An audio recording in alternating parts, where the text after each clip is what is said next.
Hey guys, welcome back to Andy's Dinosaur Reviews. We have some news, but before we get into that, I just want to take a minute and ask you guys to make sure that if you like this type of content, that you hit that subscribe button as well as the bell next to it to be notified of every video I post here on the channel. And if you could do me a huge favor and give this video a thumbs up, that'll help the channel out greatly every time you do that. Anyway, on with the news. We might as well call this video Jurassic World Dominion Giganotosaurus News Weekly because we have quite a bit of it here in this video as far as different Giganotosaurus releases. The very first one that I have here is actually, it was brought to my attention by Antonio, but it is from Spiral Studios, so I do want to give a shout out to Antonio for letting me know about this. But again, it's information on the Spiral Studios Jurassic World Dominion Giganotosaurus. We now know it will be in 1/10 scale, which means it's really huge. It will be made of polystone and PVC. The pre-orders, I believe, have already begun, and it is estimated to ship in Q3 of 2023. And you can see all the different images that we have here for the Giganotosaurus. It's definitely one of the best versions that I've seen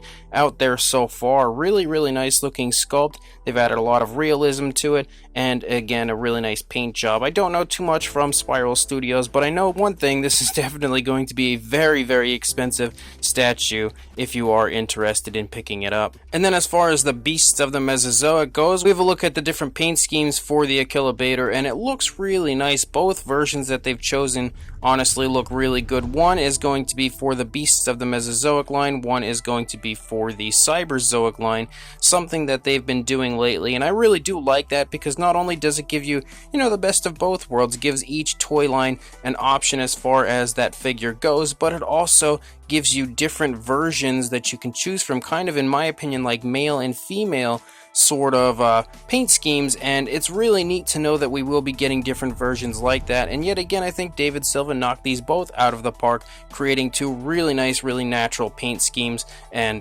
definitely two figures that I'm really looking forward to because, to my knowledge, as of right now, we have no models out there at all of that species, so really exciting to have some coming from the beasts of the Mesozoic line. And then when it comes to more Giganotosaurus news, we have, as far as Marco Makes goes, we have a look at some of the work that he has done on the Giganotosaurus, the Rubbersaurs version that he will be releasing. These are actually currently underway thanks to a combination, of course, of Marco Makes, who created the sculpt, but also Alex Kendrick, who has been working hard at printing all of them. And you can see again, as far as the entire figure goes, it is fantastic, like absolutely beautiful when it comes to a Rubbersaurs figure. This looks like it's definitely one of the best versions of the Jurassic World Dominion Giganotosaurus that I've seen, and being a Marco Makes Rubbersaurs version, it's going to be very highly accurate when it comes to the way that the Giganotosaurus appears in Jurassic World Dominion.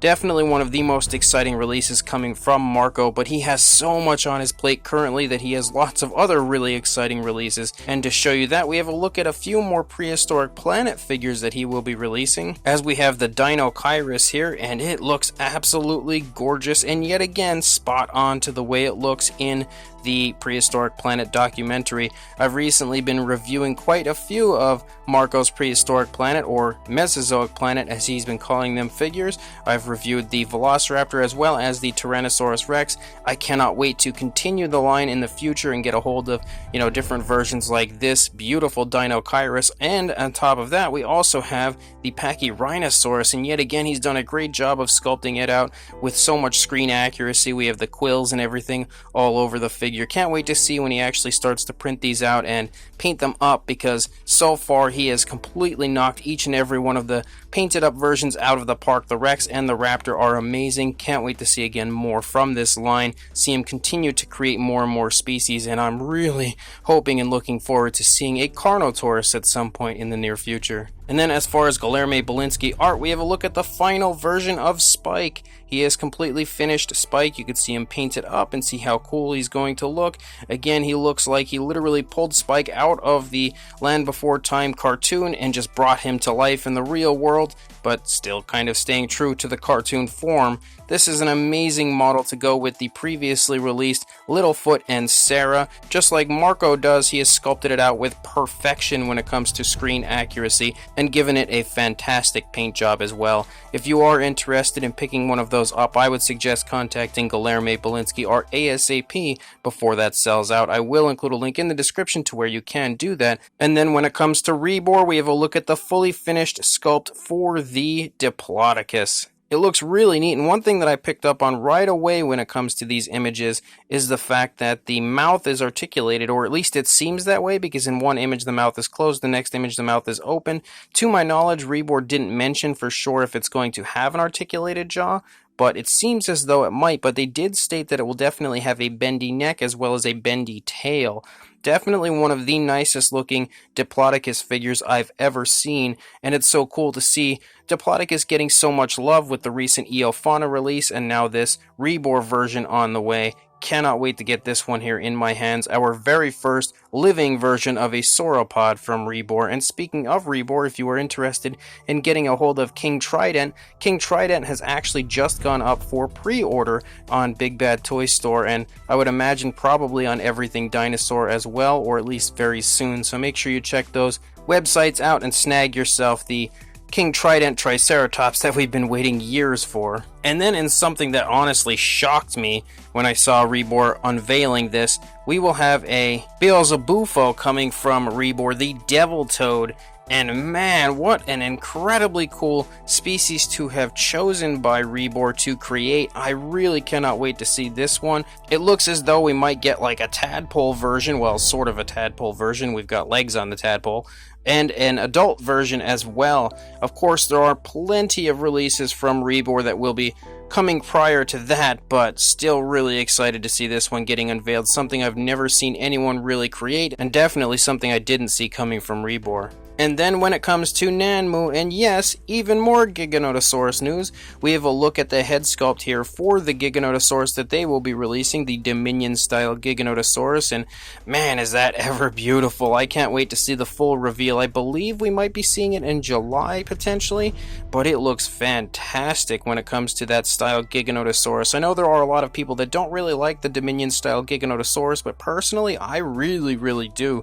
Like, I'm a huge fan of that version of the Giganotosaurus. Obviously, it's not exactly what we would call an accurate Giganotosaurus, but it looks awesome enough and kind of what I would expect a Jurassic World style Giganotosaurus to look like, making it look nice and big and bad and mean. But definitely cannot wait to see this one get fully revealed. And on top of that, when it comes to Nanmu, we also have a look at the paint schemes for their upcoming Carnotaurus. And I will say the first round of Carnotaurus figures were really nice, but I felt like they weren't perfect when it comes to the paint schemes. However, with the new versions, they have completely knocked the paint schemes out of the park. We will be getting that kind of classic Jurassic World style coloration, as well as the more demon Carnotaurus coloration that we've seen in Dominion, and both of them look incredible. These will be two models that I cannot wait to see in hand, because of course I'm a giant Carnotaurus fan, so of course a Nanmu version has me over the moon excited, since Nanmu is probably one of my favorite brands out there. But having both different color variants for the different Jurassic World style Carnotaurus is even more exciting. We even have the chipped horn and everything on the Dominion style Carnotaurus. So super awesome looking Carnos coming from Nanmu in the near future. And in something else that was really neat that was actually pointed out to me earlier today by Jonathan Myers, there is another sculptor out there creating really cool articulated dinosaurs, and I was really excited to see this because I'm always happy to see new articulated dinosaur figures. The very first one that he will be releasing is a Megaraptor, and you can see the different images that we have here for this Megaraptor. It looks so cool, and definitely is loaded with articulation, or so it seems.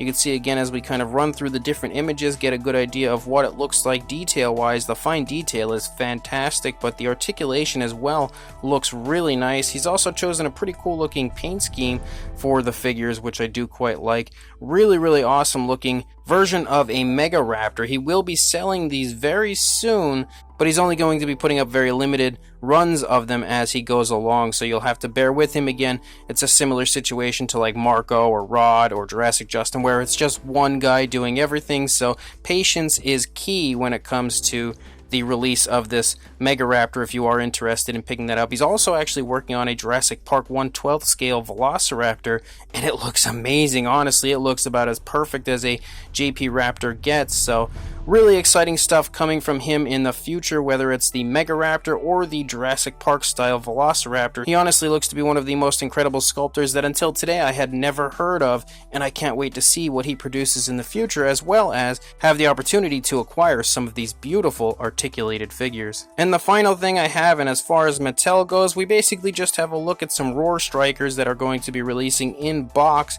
A thank you goes out to Collect Jurassic for these images, but first of all we have the Triceratops, and previously I was really excited about this Triceratops. I honestly thought it looked like one of the best versions that we've had so far, and I still think it looks nice, but I feel like once it's completely pulled out of the packaging, with the second half looking almost unpainted, it might not be quite as nice as I'm expecting it to be. Then we have the Ichthyovenator, and this one looked really neat at first, and I think the sculpt still looks pretty cool, but the coloration on it isn't quite as nice as, I was hoping it would be, because it looks as basically though we only just have a little splotch of paint in the face, a little bit of different coloration for the lower jaw, and then the sail area looks to be the only other area that we have color, and the rest is like almost an unpainted figure.